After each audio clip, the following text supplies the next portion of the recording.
Each day, just before dawn, countless Hindus rise and take a bath. Most live in India, but they also are in places as distant as Singapore and Washington, D.C. Their early morning bath cleanses not only their bodies, but their spirits as well. Many more Hindus proceed with a ritual known as a puja. This is an act of worship during which they burn incense and make offerings of flowers, fruits, milk, or sweets to a statue or a picture of one among the hundreds of Hindu gods, goddesses, or spirits. Some may undertake the system of exercise known as yoga. They practice breath control, sitting for hours in the so-called lotus position. Hinduism embraces a wide variety of beliefs and practices. Indeed, some Hindu doctrines and practices seem almost to contradict one another, as the very old mixes with the very new. The Sanskrit word Veda most generally means truth or knowledge, and it is related to the English word wit. But the word Veda is most often used specifically to refer to ancient Hindu scriptures. The earliest portions of the Vedic library are organized into 4 separate collections of verse called Samhitas. The Rig Samhita alone contains over 1,000 separate hymns, with more than 10,000 verses divided into 10 books. According to the Hindu belief, inspired sages, known as rishis, heard these verses directly from the gods. Each of these religious poems usually addresses one of the Vedic gods or goddesses or spirits, each of whom represents natural forces such as the sun, the moon, and the wind. The god mentioned most often is Indra, who resembles Zeus of Greek mythology. Many poems in the Rig Samhita honor Indra's majesty and power. I praise the most heroic Indra, whose mighty work separated the earth from the sky. Indra drives the sun like a swift chariot to bring him here to his worshippers. Like a river, he is always active and never rests. He destroys the darkness with light. In ancient Hindu worship and sacrifice, the 1,028 hymns of the Rig Veda were chanted during religious ceremonies. Some of those verses are still recited at weddings, funerals, and initiation rites.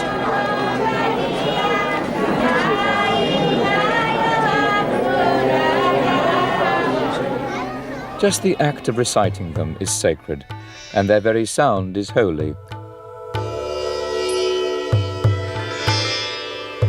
Modern scholars don't know all the details of the religious rituals practiced during the Vedic age, but they do know that poetry from the Rig Samhita was chanted as part of several highly complicated rites. These rituals could take weeks, months, or even a year to perform. They also required the presence of many priests, each specializing in some part of the ceremony. During the Vedic age, the most specialized devotional activity was the soma ritual. Soma was a liquid produced by crushing some form of vegetation. Priests collected the plant as they sang hymns about searching for and cutting down the soma plant.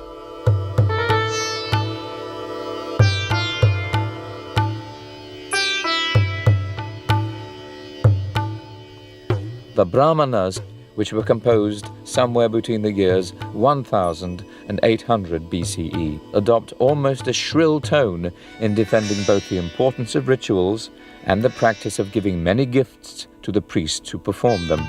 Indeed, many of the Upanishads, the last 300 or so books of the Vedic library, were berating a Vedic religious system that would soon die out and be replaced.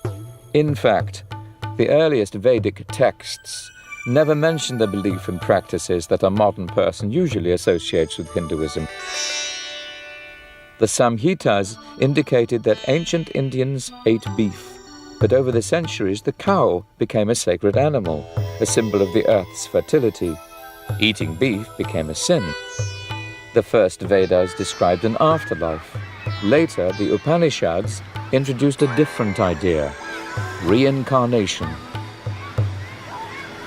Hindus thus came to believe that unenlightened souls are trapped in a continuous cycle of birth and death. Moksha, freedom from the painful cycle of rebirth and redeath, became the goal of those who focused their efforts on meditation and self-discipline. Vedic beliefs and practices probably were eclipsed by religious revolts against the dominance of priests and their elaborate rituals. The religious traditions of Jainism and Buddhism, which both had begun in the 6th century BCE, would become the most famous of these protest movements. Buddhism and Jainism was in part, at this time period, a reaction against the caste system. Caste system is comprised of 4 levels, which is the Brahmins, which are the priests, the Kshatriyas, which are the warriors, the Vaishyas, which are the laborers, and the Shudras, which are the untouchables. Now, these castes were strict, and you could not pass easily between castes. If you were a woman, you could pass, but through marriage, but if you were a male, you were stuck to your caste. You were born into a caste, and you had to follow the behavior of that caste. Brahmins were in charge of these rituals. And if not Brahmins, then the higher castes were in charge of these rituals. So this ritual obsession created large segments of the population that were alienated, totally alienated from any spirituality, religious belief, because they couldn't really partake in these rituals. They might be able to employ a Brahmin to do these rituals, but they really weren't partaking in the rituals themselves. They were alienated from them. So this is one reason why Buddhism and Jainism developed, is in a reaction against this caste and ritual extremism. Philosophical and ethical doctrines of the Jains and Buddhists changed the character of Hinduism. The Vedic rituals gradually faded into the background after the 6th century BCE, and a new era in the development of Hinduism began.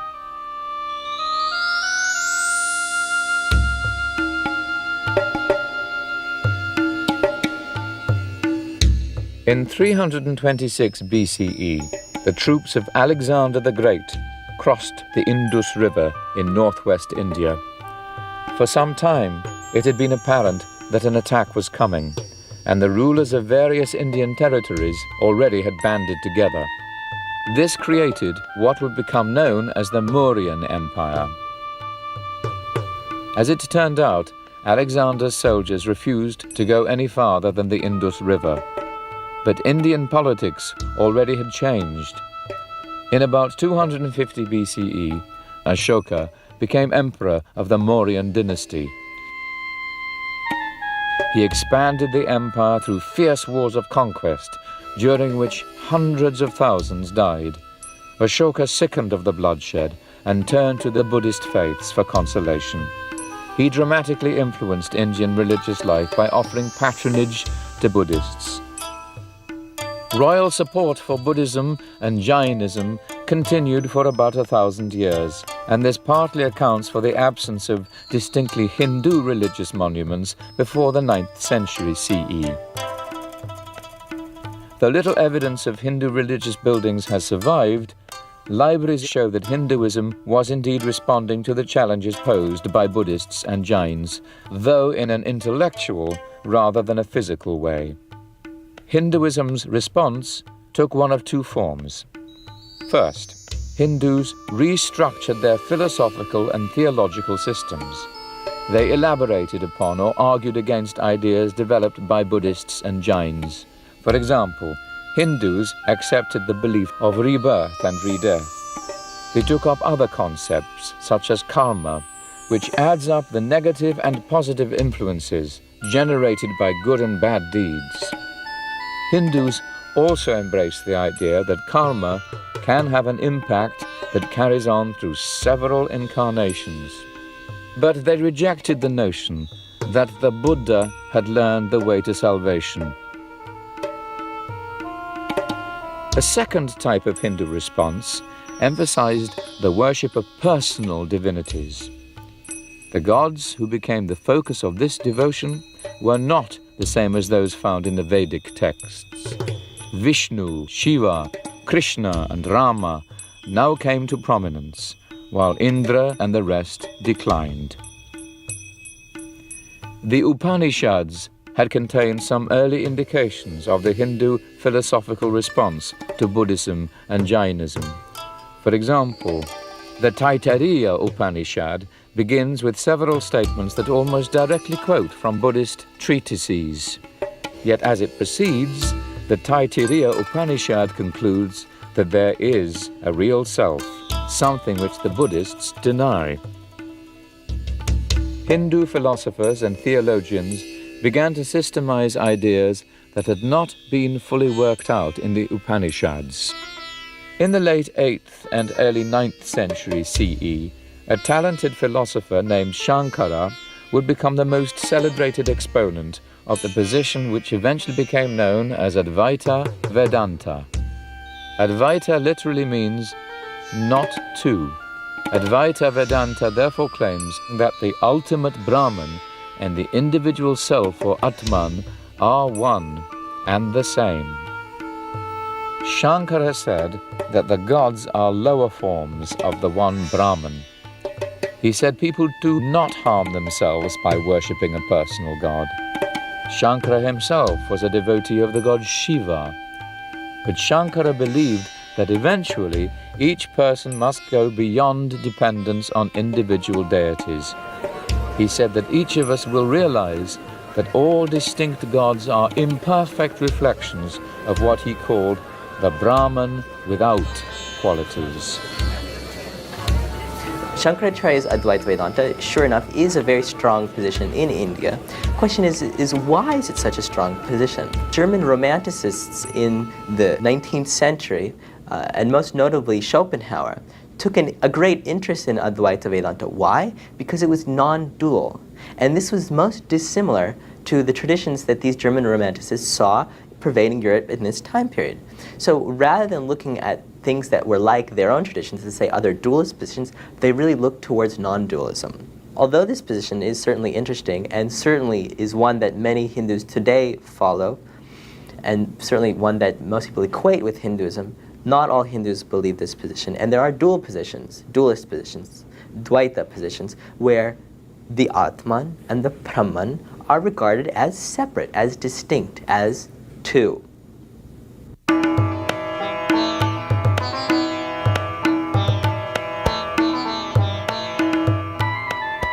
The early centuries of the Common Era saw an enormous burst of creative energy in India.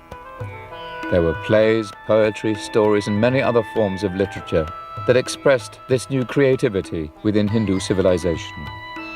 Two works came to have both literary and religious significance. One was an epic poem called the Mahabharata.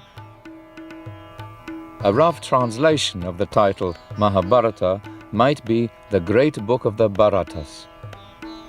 Bharat was the ancestor of two royal families, the Kauravas and the Pandavas, 5 Pandava princes have gambled away their right to rule in a dice game.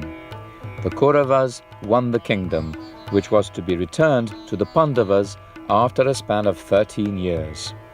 But in the 13th year, the Kauravas did not fulfill their promise. The result was the great Bharata War. Some 18 chapters of the Mahabharata have become sacred scripture in their own right. These 18 chapters are known collectively as the Bhagavad Gita, which means the Song of God.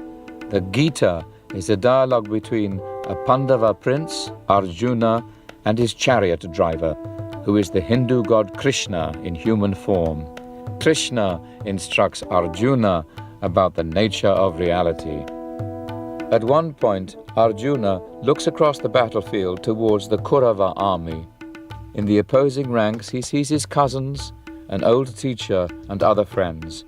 He's filled with dread and remorse at the thought of having to kill them.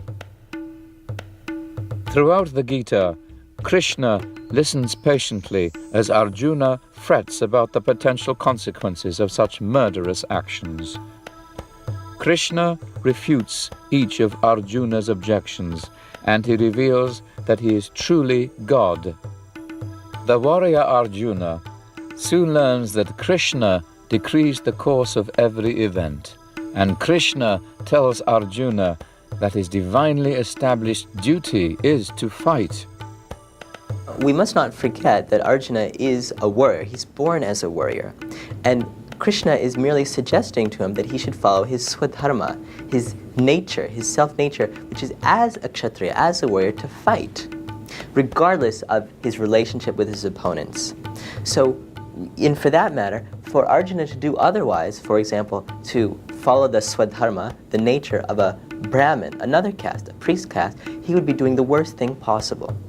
Arjuna is a warrior's swadharma duty is to fight. Arjuna must fight. Krishna declares that no evil karma will arise as long as Arjuna focuses on the task itself and performs it without a desire for self-gain. As Krishna says to Arjuna, "These bodies come to an end, but the scriptures declare the eternity of the soul, which is indestructible and unfathomable. Therefore fight, O son of Bharata. Those who believe themselves killers and those who think that they are really slain do not truly understand. They are neither killers nor are they killed." Hindu civilization has a very long history. Its more literate and educated members have a tendency to preserve older cultural forms. They accept newer ones as nothing more than extensions of the previous system. New forms and new ideas simply add more layers of culture, coexisting with the older beliefs and customs. Some observers have mistaken this persistence of older forms for changelessness and stagnation, but it also provides a sense of permanence, while at the same time accommodating massive change. The Hindu religion doesn't have any specific founder. Like there's many beliefs that are inherent in the tradition. Some people take a devotional belief towards the Supreme. Some follow the path of jnana, which is a path of knowledge or recognition. There's many different approaches. There's karma yoga, which is the path of selfless service. All these things. So almost any tradition or any belief that's followed, it has some parallel in the Hindu tradition. The symbol may be slightly different, but what it represents is paralleled in the Hindu tradition. In India, you might be in a house where there's 3 or 4 people, and each one could be approaching the Supreme in a different way. In fact, the house may even have a Christian living there, and someone else in the house may be a Hindu living in the same house. And they all have respect and honor each other. Because the whole foundation of Hinduism is that it's one God that appears in many ways. In another category of books, called the Dharma Shastras, or law books, the priestly or Brahmanical writers of India described life as a series of logical categories. For instance, they neatly divided a male's life, though not a woman's life, into stages. In youth, the boy should be a student, who learns the Vedas from a wise older teacher. Then he should become a householder who takes responsibility for reproducing and preserving the material world. An aging man should gradually move away from the things of this world. While the laws of Manu advocate strict celibacy for young men, another Hindu text from the early centuries CE, the Kama Sutra, offers instruction on the various ways that mature men and women can enjoy the physical pleasures of love. The Kama Sutra has become a famous or even infamous sex manual. The Kama Sutra goes on to describe in somewhat metaphoric language an amazing number of techniques for making love. There might seem to be a contradiction here between the enjoyment of the body and cultivation of the soul, but we should remember that Hindus believe different forms of behavior are appropriate to different stages of life. The student should be celibate, and the householder should be involved in physical passion. This approach seems to put things in their appropriate place. Such attempts to include every human possibility in their system has led some people to speak of Hinduism as a way of life, rather than a religion in the usual European and American sense. Yet another dimension of the Hindu way of life emerged in what might be called the early Middle Ages of India. This new dimension was a highly developed system of astrology, and it has continued to be an important part of Hindu life. Lengthy manuals on the subject became widely available, and the sidewalk astrologer became an important figure in every village and town. For important tasks, such as arranging a marriage, the horoscopes of both bride and groom received careful scrutiny.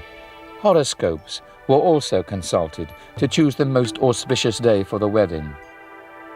In this way, the stars, the phases of the moon, the days of the month, and the hours of the day all figure prominently in the lives of ordinary Hindus. Astrology thus joins water as one of the common practical elements of Hinduism. Hindus, Jews, Christians and Muslims all use water, both physically and symbolically, as a purifying substance. Christians experience new life through baptism. Muslims must wash before they pray in order to purify themselves. Likewise, Hindus look upon bathing as an act that removes any form of pollution, and it is one of the reasons that most Hindus bathe every morning. Hindus consider the Ganges River in northern India to be the purest water in the world. Many Hindus believe that bathing in the Ganges River removes all sin. Older people sometimes choose to spend their last days on its banks, especially in one of the holy cities through which the river flows. After they die, they will be cremated and their ashes set afloat on the river.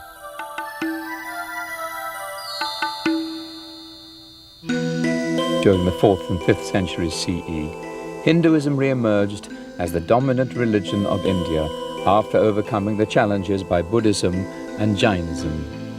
The many thousands of grand temples built in the period were only the most obvious symbols of a Hindu renaissance.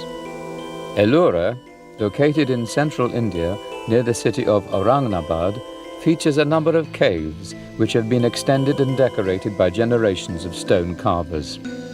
But the most impressive of the monuments at Ellora is the 8th century Kailasana temple, which was dedicated to Shiva. In building temples, the iconography, that is the visual symbolism of religious statuary, became very important. In cultures where few people could read, familiar symbols helped the illiterate understand the message conveyed in religious buildings. The various gods and the stories of their feats acquired a standard form of presentation. For example, Shiva was sometimes portrayed as dancing. The religious idea here is that Shiva's dance keeps the universe in motion. Another image of Shiva is that of the Mahayogi, the cosmic meditator. These images present Shiva sitting in the lotus position, his eyes nearly shut and focused on the tip of his nose. Like other wandering holy men, Shiva sits on the skin of an animal. His hair is piled high on his head, and from it the sacred Ganges is said to flow. The implication is that Shiva's meditation creates and sustains the universe. Images of the Hindu gods are housed in temples, and they are treated as though they were persons. The images are worshipped through prayers and offerings of food. They are frequently bathed and given fresh clothing. Jews, Christians, and Muslims tend to think of worshipping images as idolatry. But Hindus know that God exists in a spiritual way and cannot be limited to a painting or a statue. Though they display great regard for the images themselves, Hindus actually worship what the images represent. You see, in the Hindu way of looking at things, there's one God that appears in many ways. And the deities are crystallizations of these principles. It's the same universal consciousness in each deity, but it's a different nature of God or a different flavor of God that the deity represents. And for instance, the aspect of God that removes all obstacles, that's personified as Ganesh.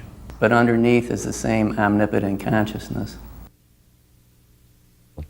When Hindu devotees go to a particular temple, they perform the rituals of puja, that is, worship involving an offering of food and prayers to the image of the god.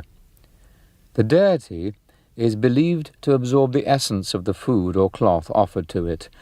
Hindu worshippers gain spiritual merit by making offerings to the god. They also gain a reputation as sacrificers, which enhances their standing in society. Yet puja at a temple is a comparatively rare event in the lives of most ordinary Hindus, who offer a daily puja to a small shrine in their own houses.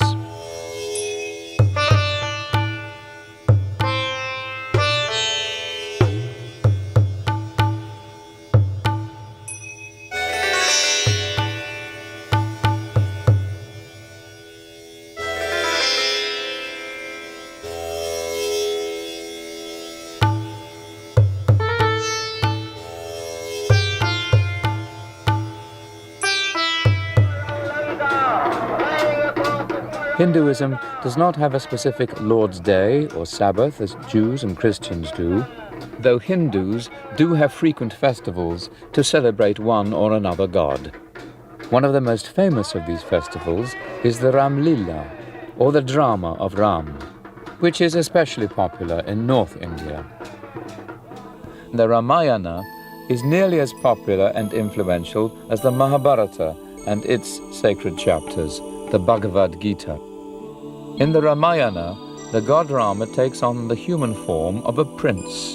The story revolves around the kidnapping of Rama's wife, Sita, by a demon named Ravana.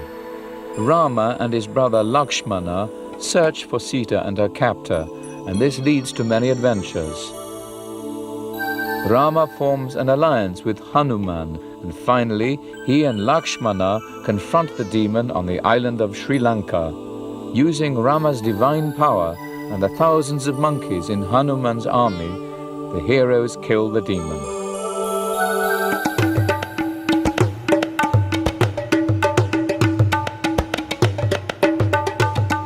During Ram Lila, neighborhood associations sponsor a series of activities stretching over a week. Each night will feature performances by the neighborhood association to tell the story of the Ramayana. These plays give local amateur actors a chance to display their skills.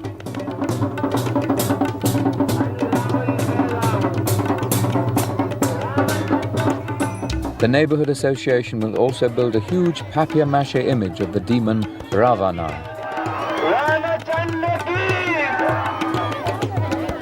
The culmination of the festival comes when this demon is set on fire.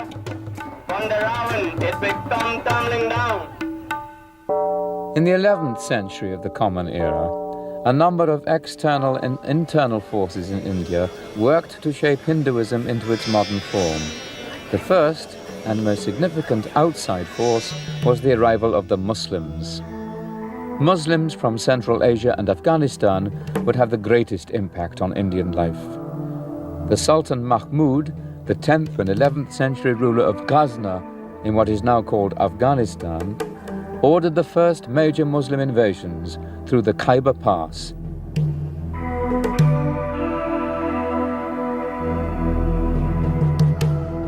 His primary motives were apparently economic. Mahmud wanted to turn his capital city, Ghazna, into one of the greatest cities of the Islamic world. He tried to attract all the leading poets, literary figures, and scholars to his court, but that required more money than the kingdom produced. Mahmud therefore looked to the temples of neighboring India. Their treasuries were bulging with precious stones. Mahmud coveted the gold and silver objects, which in his eyes were dedicated to idolatry.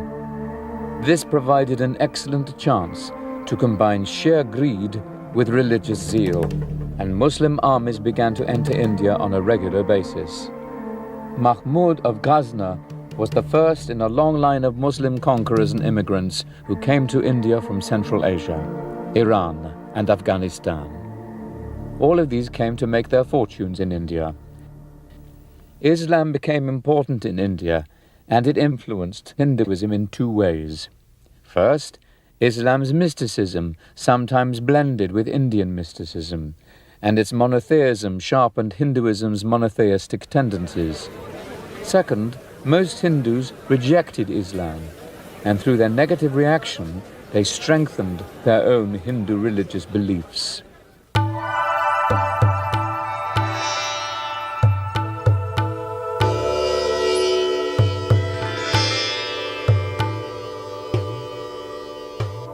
Bhakti movements renewed Hinduism between the 9th and 18th centuries of the Common Era.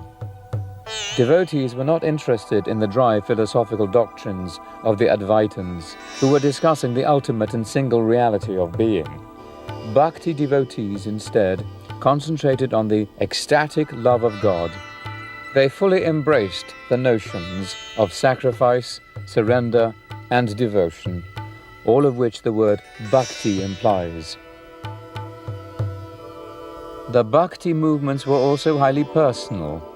Bhakti devotees worshipped God as a person, not as the featureless absolute being described by the Advaitins.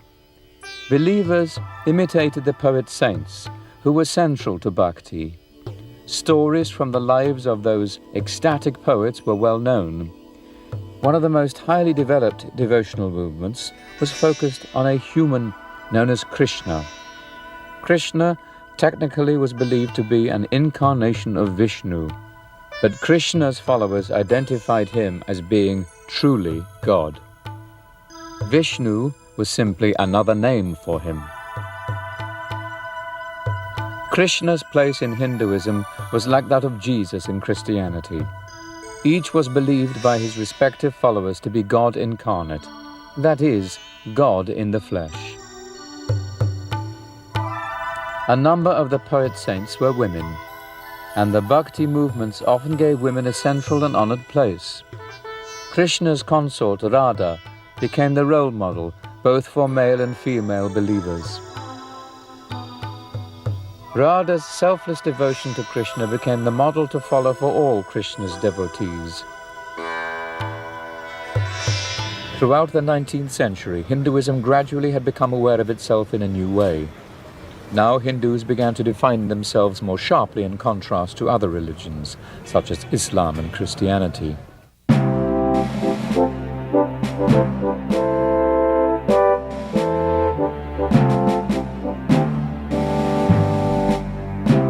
When they arrived in India during the early 17th century, British merchants sought trade concessions from the Mughal emperors who were Muslims.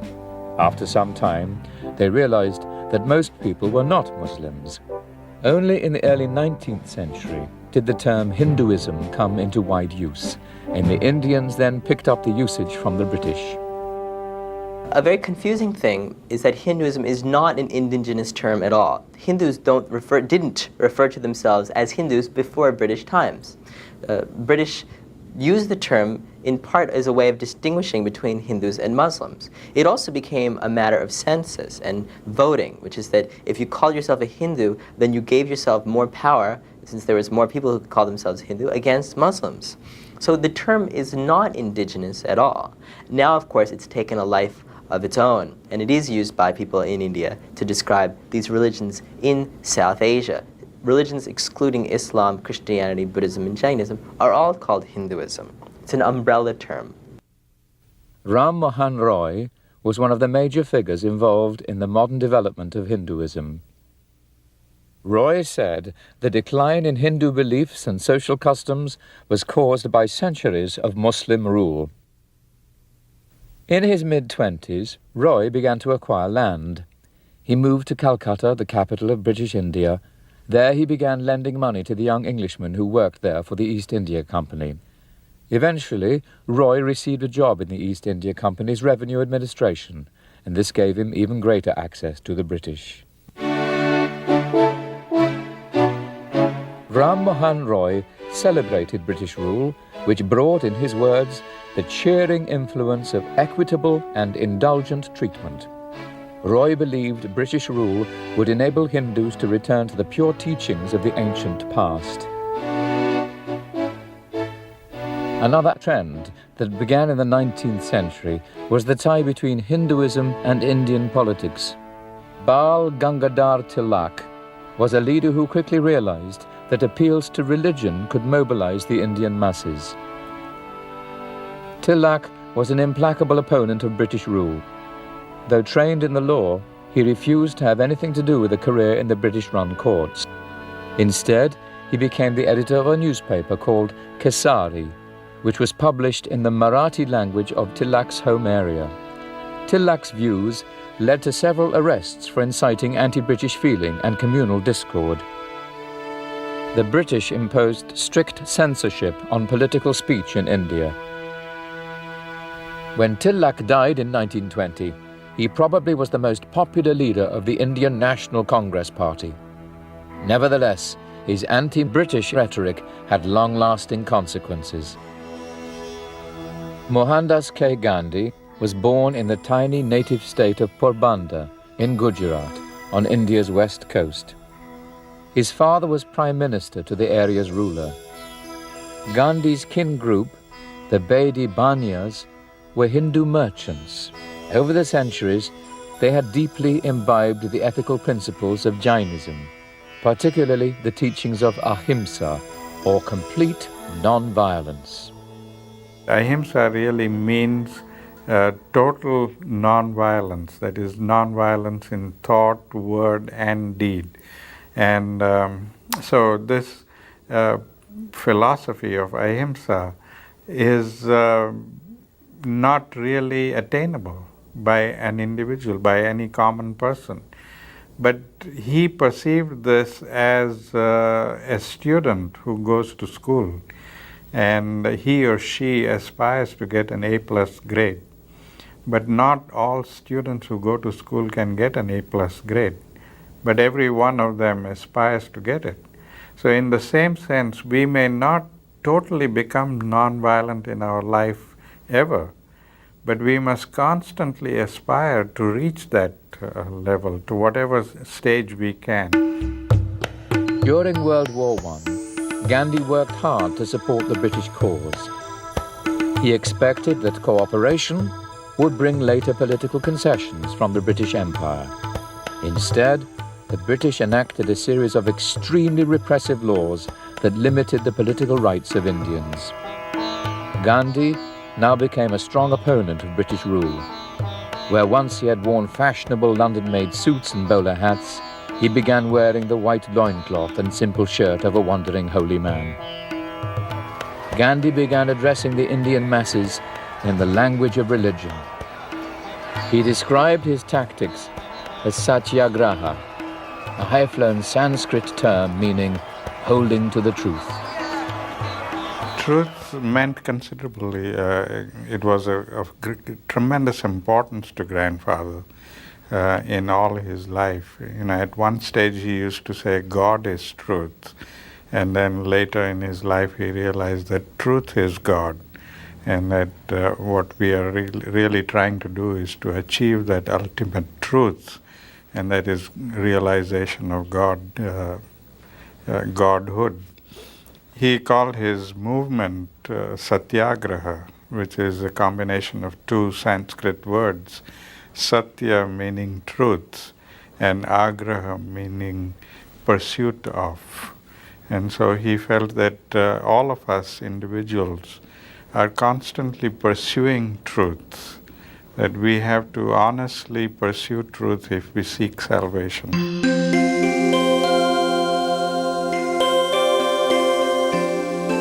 Gandhi had learned much from B.G. Tilak about using religion to move the Indian masses. Yet in contrast to Tilak's praise for violent political acts, Gandhi emphasized the tolerant and all-inclusive character of Hinduism. Gandhi became known while he lived as Mahatma, a title meaning great soul. As Mahatma, he tried to bring non-Hindus into the independence movement. He came to realize that India was made up of so many different religions. The very substantial Muslim population, a very substantial Christian population, and people who believed in many other religions and the tribal religions. So it was a conglomeration of many different religious faiths. And we couldn't wish them away. We couldn't declare India to be a Hindu country and forget the rest of the people there. It had to survive as a secular country which would give equal opportunities and equal rights to all the different religions and people who believed in those different religions. So when he realized all of these things were there, I think he saw the wisdom in changing the beliefs of the people. Between 1919 and 1924, he forged an alliance between the National Congress and a group of younger Muslim leaders. The alliance was always fragile. Gandhi kept employing Hindu symbols for political purposes. For example, he continually demanded that the Muslims' ritual cow slaughter be abolished. Muslims had no objection to eating beef, and on their feast commemorating Abraham's sacrifice, they often slaughtered cows ritually. Like B.G. Tilak, Gandhi adopted the cow as a symbol of Hindu India. In his mind, Mother Cow was inextricably identified with Mother India. While Muslims sometimes found Gandhi too Hindu in his approach, many others thought Gandhi was insufficiently Hindu. I don't think he was a Hindu in the traditional sense.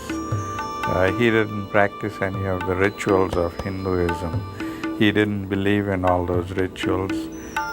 He also believed in respect for all religions of the world. And so he studied. In fact, one of his famous sayings is that a friendly study of all the scriptures is the sacred duty of every individual. And he made that friendly study. He studied the Bible, he studied the Old Testament, he studied the Quran and everything. So he studied all of these scriptures, and he took from each one of them what he thought was useful in his own personal life and incorporated that in his lifestyle. So he was able to show respect to all different religions and incorporate from that what he found useful. And so in a sense you might say that his religion or his practice of religion, although very substantially Hindu, was also very substantially ecumenical.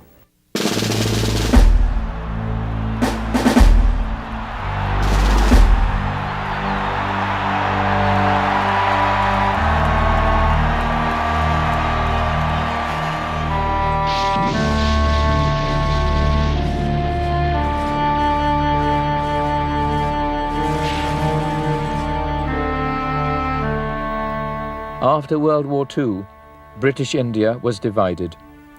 A new country named Pakistan was primarily Muslim, and India had a majority of Hindus. Many millions of Muslims remained in India, and Gandhi tried hard to heal the breach between Muslims and Hindus. People began to mock the Mahatma, calling him Muhammad Gandhi. In 1948, N.V. Godse approached Gandhi as he walked to a prayer meeting and shot him to death. As we can see, a debate continues within Hinduism itself over the character of the religion. Hinduism is not simply a living faith. It is also a lively faith, and a wide variety of beliefs and practices coexist within it. After almost 40 centuries, Hinduism is still in the making. No single version of it has completely dictated Hindu doctrines and values. Perhaps most remarkable of all is that a continuous religious tradition has survived and adapted over this long period. It is one of the oldest religions in the world. Despite the stresses and strains that it has endured, nearly 1 billion individuals in one way or another identify themselves as Hindus.